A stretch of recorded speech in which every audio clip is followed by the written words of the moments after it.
오늘 말씀의 제목은 팬인가 제자인가 라는 주제를 가지고 전하려고 해요. 팬인가 제자인가. 제가 좋아하는 그 목사님인데 카일 아이들먼이라고 하는 분이 썼던 책의 그 서두예요. 팬인가 제자인가 라고 구분하기 위해서 말씀을 전하려고 합니다. 마태복음 8장 18절에서 21절의 말씀인데 지난번처럼 교독을 한번 해볼게요. 제가 먼저 읽겠습니다. 예수께서 무리가 자기를 에워싸는 것을 보시고 건너편으로 가기를 명하시니라. 한 성인이 나와 예수께 아뢰되 선생님이여 어디로 가시든지 저는 따르리이다. 예수께서 이르시되 여우도 불이 있고 공중의 새도 거처가 있으되 인자는 머리 둘 곳이 없다 하시더라. 제자 중에 또 한 사람이 이르되 주여 내가 혼자 가서 내 아버지를 장사하게 허락해 주소서. 함께 읽겠습니다. 예수께서 이르시되 죽은 자들이 그들의 죽은 자를 장사하게 하고 너는 나를 따르라 하시니라. 아멘. 여러분 혹시 학교에서 수업하는 것 중에 내가 제일 좋아하는 과목이 있는 수도 있어요? 저는 국사와 역사, 지리 이걸 진짜 좋아했어요. 이 선생님이 좋아서도 있었지만 이 과목이 저한테는 너무나 재밌고 흥미있는 거였거든요. 그래서 공부를 하지 않아도 항상 제가 머리가 좋은 건 아닌데 항상 1등급을 맞았어요. 국사와 역사 요거만. 근데 이상하게 수업을 할 때는 너무 재밌어서 그냥 머릿속으로 그냥 쏙쏙 들어오는 거예요. 여러분 우리가 어떤 과목을 좋아하면 그 과목은 점수가 오르잖아요. 자연스럽게. 그죠? 근데 내가 어떤 과목을 싫어하면 그 과목이 아무리 내가 열심히 몰두하고 빠져들려고 해도 쉽게 성적이 오르지 않죠. 그죠? 왜 이런 일이 일어날까 내가 곰곰이 한번 생각을 해봤어요. 근데 사실은 여러분 스승과 제자라는 말이 있어요. 여기 선생님도 계시지만 이런 선생님과 제자라고 하는 거는 그냥 여러분들이 대학에 가기 위해서 도움을 주는 분이 아니잖아요. 그죠? 선생님이라고 하는 건 여러분들에게 가치관을 전하고 그죠? 세상을 어떻게 살아가는지 옳고 그름을 분간해주는 가르침 또한 포함이 되어 있어요. 그래서 우리가 어떤 수업을 들을 때 그 선생님의 삶과 그 선생님의 가르침이 동떨어지지 않고 어때요? 일치되어 있는 거죠. 그래서 저 선생님이 가르쳐주는 지식은 저 선생님의 삶과 연결이 되어 있어요. 그래서 여러분들이 그 과목을 배우면 그 과목만 배우는 게 아니라 선생님들의 모습과 삶을 같이 학습을 하는 거예요. 그죠? 전혀 동떨어지지 않아요. 그러니까 학교에서 여러분들이 볼 때 등급만 잘 맞으면 되지. 성적만 내신만 잘 맞으면 되지. 내가 원하는 결과만 얻으면 되지. 여러분 그런 결과로 본다면 우리 학교를 다닐 필요 없죠. 그죠? 집에서 그냥 공부해도 돼요. 똑똑한 사람은 성적 나오면 되는 거고. 근데 우리가 왜 학교를 나오냐? 라는 거죠. 학교의 기본의 원리는 여러 가지 여러분들이 세상을 살아가기 위해서 배우는 것도 있지만 여기서는 사회성, 그죠? 관계성도 배우고 스승과 제자로서의 어떤 삶의 가치관과 어떤 철학도 배워요. 이 사람은 이렇게 살아가는구나. 다양한 인생의 선배들로부터 여러분의 삶의 가치관을 배워간다는 거죠. 그리고 오늘 말씀의 주제가 뭐냐면 딱 두 가지로 구분이 돼요. 18절에 뭐라고 되어 있냐면 말씀 자세히 보세요. 무리가 자기 가운데 에워싸는 걸 보시고 라고 한 다음에 지금 이 한 사람이 등장을 해요. 한 서기관. 어느 중에 한 사람? 무리 중에 한 사람이라고 딱 어때요? 타이틀을 정해놔요. 근데 밑에 보면 말씀에 갑자기 어떤 사람이 등장하면 제자 중에 또 한 사람이라고 등장을 해요. 왜 이 두 가지의 인물이 서로 다른 무리와 제자 중에 한 사람이라고 했을까? 여러분 이거 지금 같은 공간에 있는 거예요. 다른 공간에 있는 게 아니라 같은 공간에 있는데 어떤 사람은 무리 중에 한 사람이라고 하고 어떤 사람은 제자 중에 한 사람이라고 마태가 기록을 하고 있는 거예요. 왜일까요? 왜일까? 그리고 얼마 전에 저희 집회했어요. 그죠? 얼마 전에 아시죠? 한 500, 600명이 왔어요. 정말 많은 사람들이 왔어요. 여러분 그 중에 정말 하나님을 바라보고 그 예배를 사모하는 마음으로 나라, 민족, 그리고 학교와 캠퍼스를 위해서 기도하는 사람들도 있지만 또 어떤 사람들도 있죠? 그냥 아이자야를 보기 위해서 온 사람들도 있어요. 그죠? 많은 사람이 모인다니까 호기심으로 오는 사람들이 있어요. 여러분 오늘 예수님의 이야기가 어떻게 출발하냐면 여러분 지금 예수님은 많은 인지도를 가지고 있어요. 무리라고는 표현했지만 굉장히 많은 사람이 쫓아오고 있는 거야. 여러분들이 이 시대를 살아간다고 생각해요. 말씀을 전하고 역사를 일으키자 그 유대의 수많은 무리들이 내 뒤를 쫓아와. 기분이 어떨 것 같아요? 성공했구나. 이러고 다 됐네? 이런 생각 안 들겠어요? 이제 나의 인지도는 끝났구나 이런 생각이 들 거잖아요. 그죠?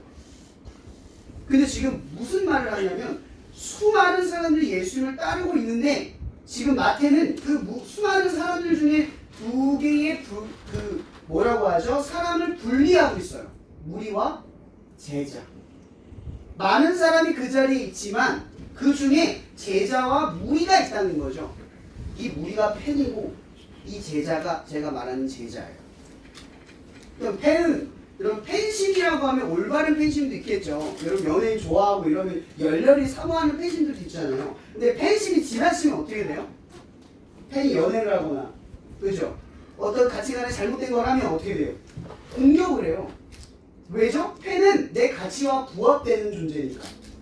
그러니까 이 무리 중에 대다수는요 예수님을 보고 쫓은 이유가 기적과 역사와 가르침에 놀라움, 수많은 사람들보다 높은 경지에 있는 그 가르침, 그것이 그들을 선동하고 움직이게 만든 거예요. 자기가 따라가게 만든 거예요.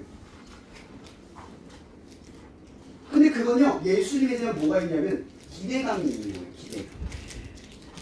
근데 예수님께서 오늘 이런 얘기를 해요. 한 서기관이 등장해서 나는 당신을 따라가겠습니다. 예수님을 따라가겠습니다. 이렇게 자신만만하게 이야기를 하거든요. 이 근거가 뭘까요? 성경에서 자기를 서기관이라고 말하잖아요. 그럼 어떠한 일정한 위치에 존경과 명예를 가지고 있는 성공한 부류를 의미하는 거예요. 그러니까 내가 가진 것으로 충분히 뭐예요? 예수님의 길을 쫓아갈 수 있다고 생각을 하는 거예요. 근데 오늘 예수님께서 뭐라고 말하면 이게 생뚱맞는 거예요. 여러분 이 말씀 이해가 안 될 거예요. 여우도 굴이 있고 공중의 새도 거쳐가 있을 때 인자는 머리 둘 곳이 없다. 이게 무슨 말이죠? 쉽게 이해하면 돼요. 이거 어려운 말 아니에요. 쉽게 이해하면 예수님은 이 땅에서 어떻게 돼요? 죽어요. 그분은 하늘나라로 올라가신단 말이에요. 이 땅에 거할 처소가 없어요. 그 얘기는 이 얘기는 뭐냐면 나는 곧 너희들을 위해서 죽을 거고 그리고 하늘에 올라갈 거야. 이 얘기는 이 자신만만하게 나는 당신을 쫓겠습니다 하고 말한 그 서기관이 미처 알지 못한 관간 이야기가 있는 거예요. 뭐예요? 십자가에서 죽는다는 거란 말이에요. 이 서기관이 받아들일 수 있었을까요? 예수님이 돌아가신다는 사실을? 아까 제가 얘기했죠. 선생님에게 여러분들이 배우는 건 가치관과 정보를 동시에 배우는 거라고. 그죠? 선생님의 삶, 그러니까 다양한 선생님들의 삶을 보면서 아 저렇게 사는 게 맞구나 라는 걸 배우잖아요. 나도 저렇게 살아야겠다. 그 정보를 가지고 살아야겠다 생각을 한단 말이에요. 그럼 예수님의 제자란 뜻은 뭐예요? 예수님의 좋은 인포메이션, 정보를 듣고 와 놀랍다, 대단하다, 이분은 하나님의 아들이야, 이런 감격이 멈췄을까요? 우리도 뭐가 있어야 돼요? 예수님의 이 길을 언젠가는 뭐야? 쫓아가야 된다라는 일체가 있는 거예요. 이런 예수를 믿는다라는 건요, 예수님이 알려주신 구원의 길로 간다는 뜻이에요. 그분이 알려주신 구원의 길은 뭐냐면 자기를 부인하고 자기의 십자가를 지는 거예요. 자기를 부인하고 자기의 십자가를 지는 거예요. 그러니까 여기서 말하는 자기 부인은 뭐냐면 이 서기관은 내가 질 수 있다고 자신하죠. 나도 십자가, 주님이 가신 그 길 나 갈 수 있어요 이 말이거든요. 근데 갈 수 있어요 여러분들? 십자가를 진다는 건요 고난과 시련으로 들어간다는 뜻이에요. 제가 예전에 농담을 얘기했죠. 저는 제가 이렇게 고생한 줄 알았으면 이 생각 안 했습니다. 거의 8년 동안 지금도 종종 공장을 다니면서 10년을 버텼답니다. 매월 제가 돈이 있어서 버티는 게 아니라 하나님이 갚아주시는 것으로 한 달을 버텨요. 너무나 놀랍게. 근데 매번 저는 안 불안했겠습니까? 안 무서웠겠어요? 지금도 그런 마음이 안 사라졌겠어요? 똑같은 마음이 지속이 돼요. 달라지지 않아요. 계속 그런 마음으로 걸어간단 말이에요. 근데 누가 예수님을 쫓아서 가는 걸 자신할 수 있어요?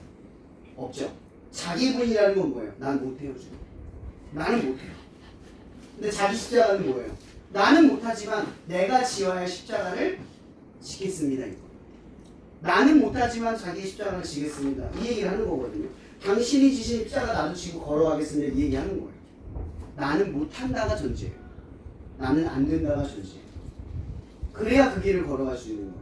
근데 오늘 무리 중에 한 사람이 갑자기 제자 중에 한 사람이 등장해서 지금 이 사람은요 예수님이 자기가 내가 주님을 쫓겠습니다 이런 말 안 해요. 얼마나 그분의 길이 험난한지를 알아요. 왜? 예수님이 이전에 내가 십자가 내가 죽는다는 걸 제자들한테 가르쳐줬어요 이미. 그걸 진지하게 들은 사람들, 그 사람들 제자예요. 주님을 쫓기 위해서 고난과 시련을 맞이해야 된다. 그게 구원의 길인 걸 아는 사람들이 제자예요. 근데 무리는 어때요? 그건 안 들어요. 내가 듣고 싶은 것만 들어요. 내가 알고 싶은 하나님만 믿어요. 그게 팬이에요. 제자는요, 주님이 가신 모든 길을 다 이해하고 습득하고 각오를 해요. 근데 나는 그 길을 걸어갈 수 없어요. 근데 중요한 건 뭔지 알아요? 주님 나는 못해요. 이 십자가 나는 못 져요. 그런데 주님이 어떻게 하냐면 나를 따르래요. 오늘 말씀 보면 보세요. 내가 가겠다고 하잖아요. 주님이 어떻게 해요? 따라오래요. 나를 따라오래요. 주님이 불러주신다는 거죠. 여러분 매 순간 여러분들이 예수님을 살아가잖아요. 근데 어떨 때 내가 각오하고 결단해서 학교 현장이든 친구 앞에 가면 용서도 안 되고 이해도 안 되고 섬김도 안 되잖아. 그 결단을 이행하지 못하잖아. 그죠? 근데 여러분 마음속에 하나님이 부르고 계신다는 거죠. 이리 와, 할 수 있어. 내가 너를 도와줄게. 이런 마음으로 여러분이 이끌고 계신다는 거죠. 여러분들은 연약하지만 주님이 끌어당기고 계셔요. 근데 어떤 사람이 제자가 되냐? 자기 부인을 하고 나는 못해요. 이 십자가를 질 수 없어요. 라고 말하는데 나를 따라오라고 할 때 어떻게 하는 사람? 따라오는 사람. 제가 말씀을 정리를 할게요. 오늘 말씀에 끝에 이런 말이 있어요. 예수님께서 불었을 때 이 제자가 뭐라 하면 장사를 지내고 갈게요. 이렇게 말을 하거든요. 이 장사가 뭐냐면 그 유대인은요. 그 사실이 애도기간이라는 게 있어요. 부모님이 돌아가시면. 근데 돌아가실 때 40일 동안 예수님을 쫓아가죠. 지금 예수님은 이제 공생의 마지막 막바지를 가고 있는데 안 쫓아가면 어떻게 돼요? 예수를 못 쫓아가잖아요. 그러니까 이게 지금 부모님의 장사를 지내는 것보다 하나님의 말씀을 순종하는 게 좋다 이 얘기를 하는 게 아니에요. 지금 착각하지 마세요. 뭐냐면 이거야. 율법 누가 만들었어요? 율법 누가 만들었어?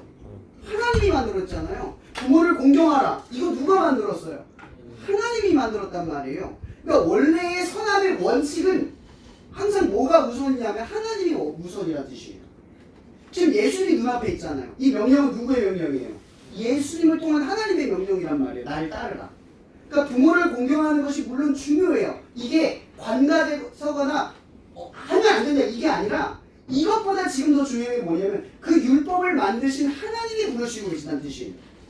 그 뜻에 먼저 순종해야 한다는 거죠. 이건 선함과 옳고 그름의 문제가 아니라 하나님이 그 모든 것들을 정하시고 만드신 분이기에 지금 이 하나님의 부르심은 선하다는 뜻이에요.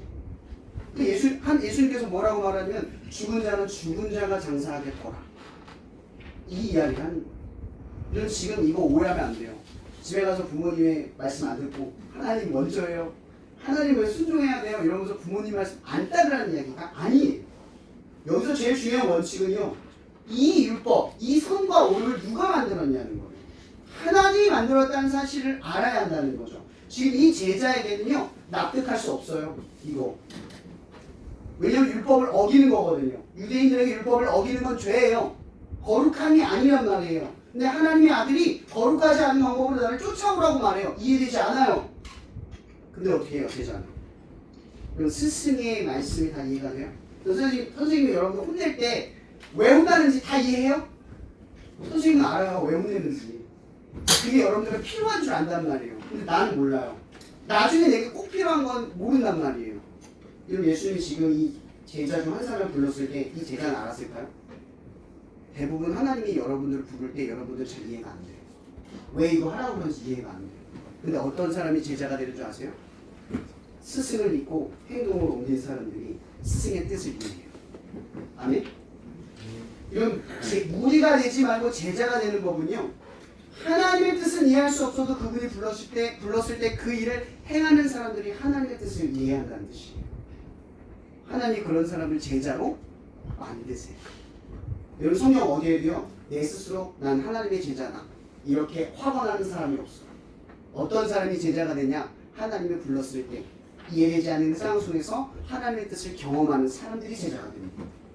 사랑하는 여러분, 하나님의 뜻이 이해되지 않아도 오늘 말씀처럼 많은 무리 안에 있다고 안심하는 것이 아니라 하나님의 뜻을 알고 그 이해되지 않는 뜻을 행동으로 옮겨서 그 뜻을 경험하는 여러분들이 되기를 바랍니다. 기도하고 마실게요. 하나님 지금 우리는 이 시간 내가 팬인가 제자인가를 두려운 마음으로 경계하려 합니다. 하나님을 나의 우상으로 바라보며 그것을 쫓는 사람이 아니라 하나님의 뜻 예수 그리스도의 길을 쫓아가기 위해 마음의 각오를 다지며 하나님이 불렀을 때 즉시 순종하는 마음으로 내가 오늘 나아갈 수 있는 그 믿음을 갖기를 원합니다. 하나님, 우리는 제자될 도리와 그런 죄성이 없는 선함이 없습니다.